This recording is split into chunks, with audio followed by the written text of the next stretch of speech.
Oinos. Pardon, Agathos, the weakness of the spirits new-fledged with immortality. Agathos. You have spoken nothing, my Oinos, for which pardon is to be demanded. Not even here is knowledge a thing of intuition. For wisdom ask of the angels freely, that it may be given. Oinos. But in this existence I dreamed that I should be at once cognizant of all things, and thus at once be happy in being cognizant of all. Agathos. Ah, not in knowledge is happiness, but in the acquisition of knowledge. In forever knowing, we are forever blessed. But to know all were the curse of a fiend. Oinos. But does not the Most High know all? Agathos. That, since he is the most happy, must be still the one thing unknown even to him. Oinos. But since we grow hourly in knowledge, must not at last all things be known? Agathos. Look down into the abysmal distances. Attempt to force the gaze down the multitudinous vistas of the stars as we sweep slowly through them, thus and thus and thus. Even the spiritual vision, is it not at all points arrested by the continuous golden walls of the universe? The walls of the myriads of the shining bodies that mere number has appeared to blend into unity? Oinos. I clearly perceive that the infinity of matter is no dream. Agathos. There are no dreams in Aden. But it is here whispered that of this infinity of matter the sole purpose is to afford infinite springs at which the soul may allay the thirst to know which is forever unquenchable within it, since to quench it would be to extinguish the soul's self. Question me then, my Oinos, freely and without fear. Come, we will leave to the left the loud harmony of the Pleiades, and swoop outward from the throne into the starry meadows beyond Orion, where for pansies and violets and heart's ease are the beds of the triplicate and triple-tinted suns. Oinos. And now, Agathos, as we proceed, instruct me. Speak to me in the earth's familiar tones. I understand not what you hinted to me just now of the modes or of the methods of what during mortality we were accustomed to call creation. Do you mean to say that the Creator is not God? Agathos. I mean to say that the deity does not create. Oinos. Explain. Agathos. In the beginning only he created. The seeming creatures which are now throughout the universe so perpetually springing into being can only be considered as the immediate or indirect, not as the direct or immediate results of the divine creative power. Oinos. Among men, my Agathos, this idea would be considered heretical in the extreme. Agathos. Among angels, my Oinos, it is seen to be simply true. Oinos. I can comprehend you thus far, that certain operations of what we term nature or the natural laws will, under certain conditions, give rise to that which has all the appearance of creation. Shortly before the final overthrow of the earth, there were, I well remember, many very successful experiments in what some philosophers were weak enough to denominate the creation of animalculae.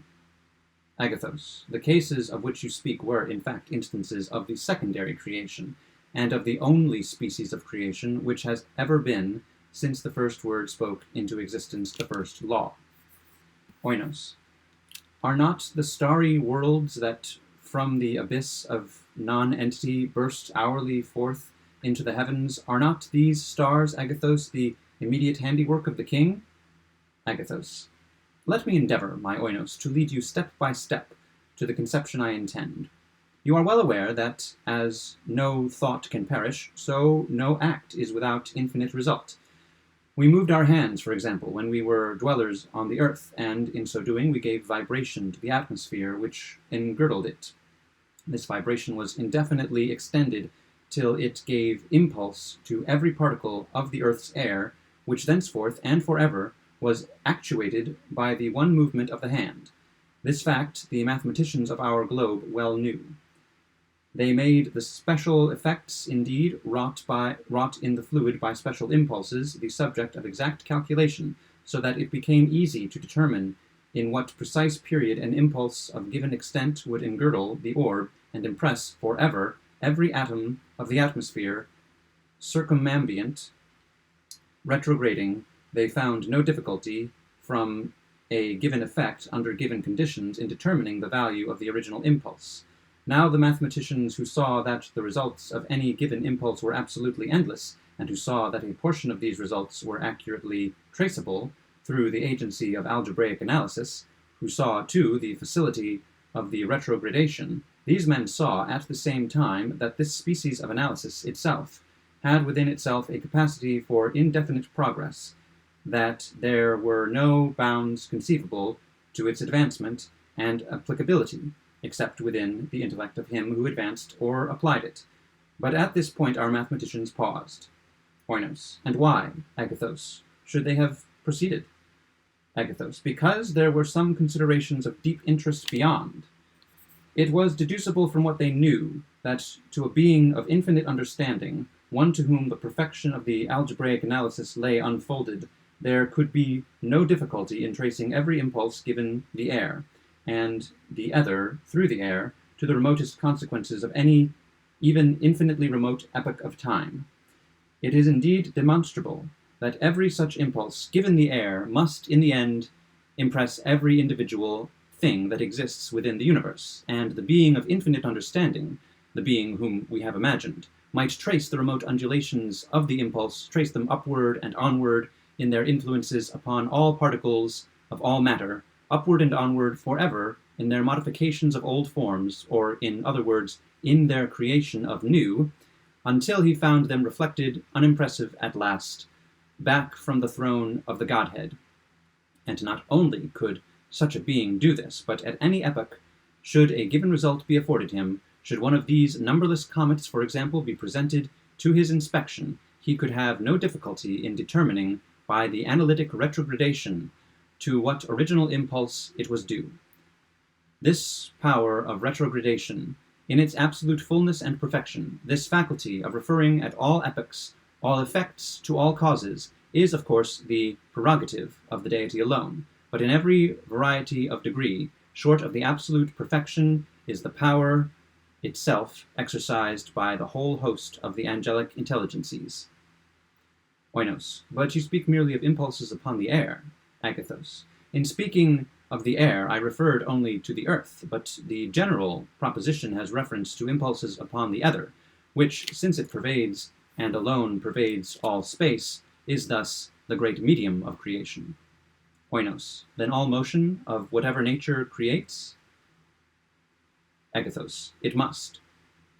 But a true philosophy has long taught that the source of all motion is thought, and the source of all thought is, Oinos, God.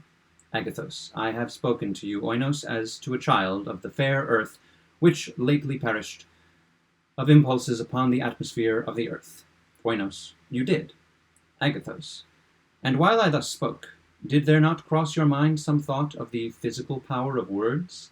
Is not every word an impulse on the air? Oinos. But why, Agathos, do you weep? And why, oh why do your wings droop as we hover above this fair star, which is the greenest and yet most terrible of all we have encountered in our flight? Its brilliant flowers look like a fairy dream, but its fierce volcanoes like the passions of a turbulent heart. Agathos. They are. They are. This wild star, it is now 3 centuries since, with clasped hands and with streaming eyes at the feet of my beloved, I spoke it, with a few passionate sentences, into birth.